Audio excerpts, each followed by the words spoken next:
ikiwemo Niga, sio nini. Lakini kuna idea ambayo nilikujaga nayo ya kuwa na home studio, ukawa na studio yako, na tulipiga story bitatu pamoja na producer wako Ifla. Vipi mchakato umeshakamilika na mkaanza kufanya kazi, na kuna watu wanafanya kazi kwako au kuna baadhi ya vifaa vina miss? Yani naweza kusema kwamba home studio iko kama asilimia kama 90 hivi. Kwa sasa yani home studio unaweza kufanya kama beats,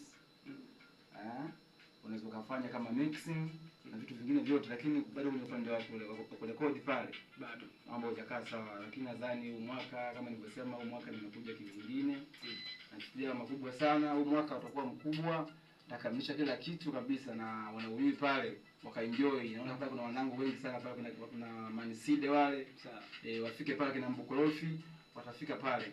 Kwa hiyo hali makubwa sana ambayo mwaka huu nafikiria. Nadhani nitakuja hapa naomba kuna iko fresh kabisa studio yetu na watu wafanye kazi. Sawa. Bana sawa.